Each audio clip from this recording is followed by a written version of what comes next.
o'ta qizg'in, o'ta qiziqarli vaziyat, o'ta mas'uliyatli vaziyat.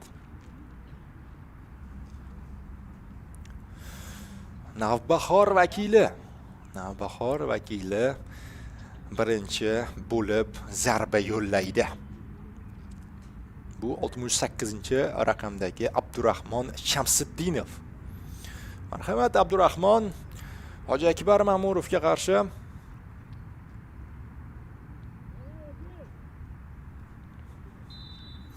hakam ruxsat berdi.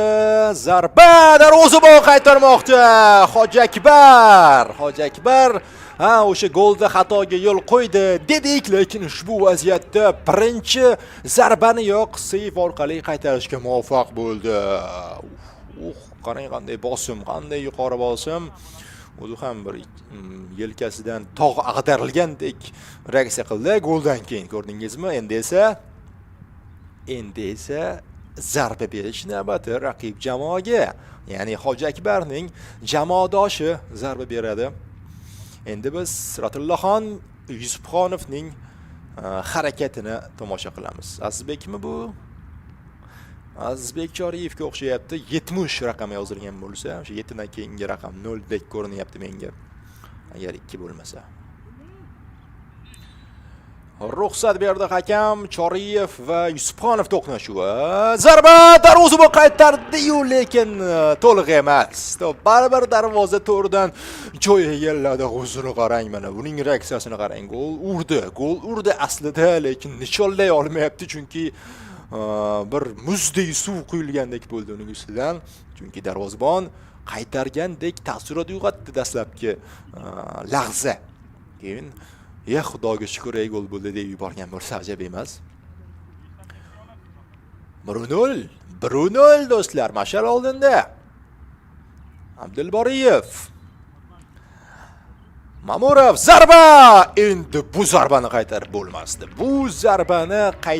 bo'lmas edi. Hoji Akbar birinchi zarbada qay darajada yaxshi o'ynagan bo'lsa ham, lekini bor. Hoji Akbar topdi yo'nalishni. Hoji Akbar ikkinchi marta ham o'sha birinchi zarba vaqtidagi tomoniga otildi. O'zidan chap tomonga otildi. Nimadir sezyapti Hoji Akbar. Mashalda endi zarba. Abdurahimov, bu menimcha. Marhamat Abdurahimov. Og'abek Yusufxonovga qarshi. Hakam ruxsat berdi. Va zarba! Darvozabon boshqa tomonga, futbolchi esa boshqa tomonga zarba berish orqali hisobni 2-1 ko'rinishiga olib kelishdi. Yo'nalishni topa olmadi Yusufxonov. Navbatdagi urinish, endi navbatdagi zarbani namanganlik futbolchi ijro etadi. Azizbek Rahimjonov ikkinchi bo'limda o'yinga qo'shilgan futbolchi. Uning yelkasida albatta katta mas'uliyat, chunki jamoasi hisobda ortda qolyapti. Endi Navbahor futbolchilarining har birida shunday mas'uliyat kattalashgani tushunarli. Va zarba uchun ruxsat bor. Mana o'sha zarba darvozabon yo'nalishni yana topdi, lekin bu safar qaytara olmadi. Qanday qilib mashal darvozaboni Hoji Akbar 3 urinishda uchalasidan ham yo'nalishni topgani tahsinga sazovor. To'g'ri, ikkitasini qaytara olmadi gol, lekin yo'nalishni topyapti, sezyapti. O'sha tuyg'u aldamayapti uni hozircha. 2-2 mashalda imkoniyat. Duolar ham yordamga keladi bu paytda. Yusufxonov zarba! Yana boshqa tomonga ketdi. Ularning yo'li, to'p va darvozabonning yo'li hechda birlashmadi, to'qnashmadi. Yo'llarimiz ayro ketdi deydi-yu. Yaxshi zarba, sifatli zarba va hisob 3-2.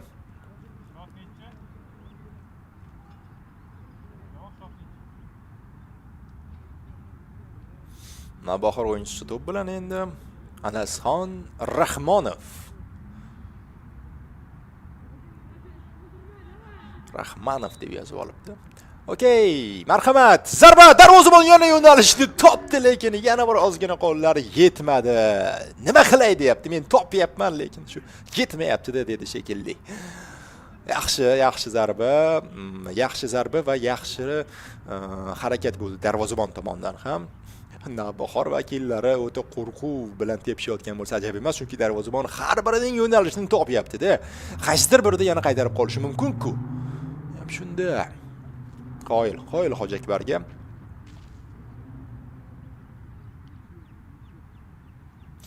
Navbatdagi vaziyat endi Mashal futbolchisi ijro etib beradi.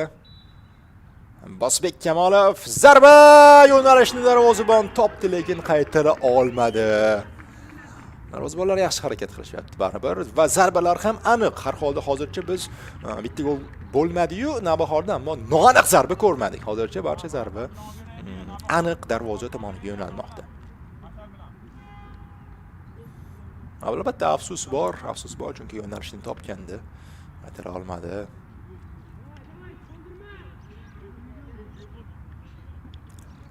Va hozir Navbahor agar gol ura olmasa, bu seriya o'z nihoyasiga yetadi. Chunki 4-3 hisob va oxirgi zarba Navbahor futbolchisida hal qiluvchi vaziyat ham bo'lishi mumkin. Shuning uchun maksimal e'tiboringizni qaratishingiz kerak. Albatta e'tibor qaratib turibsiz ham o'zi.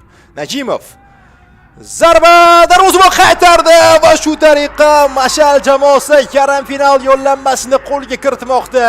Super seyvlar, ikkita ajoyib seyv bo'ldi va qoyil qolish kerakki, Hojiakbar Mamurov o'sha o'yindagi xatosini penaltilar seriyasida yuvdi deb menimcha endi ochiqchasiga aytsak bo'ladi. Chunki aynan u o'zi bittagina xato qilgandi va keyinchalik shu xatodan keyin hisob tenglashdi va yakunda penaltilar seriyasigacha bordi o'yinimiz. Qoyil mana endi chinakamiga yelkasidan tog' ag'darilayotgandek. Va albatta Mashal futbolchilari butun jamoani, muxlislarini tabriklaymiz. Bunday o'yin bilan o'ta qiziqarli o'yin, sifatli futbol, barchasi o'z o'rnida. U yerda lekin Navbahor futbolchisi oxirgi vaziyatda gol kirita olmagan o'yinchi biroz o'zini yo'qotdi shekilli, ya'ni hamon o'rnidan turgani yo'q. Biroz futbolchilar kelisha olishmayapti endi.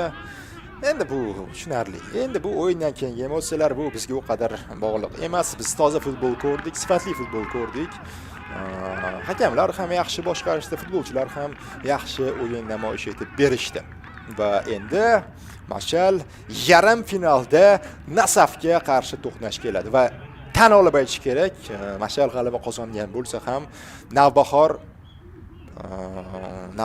yomon o'ynamadi. Navbahor ayniqsa hujumda tan olish kerakki, Mashaldan ko'ra yaxshiroq ham o'ynadi. Ammo futbolda har doim ham yaxshiroq o'ynagan jamoa g'alaba qozonavermaydi.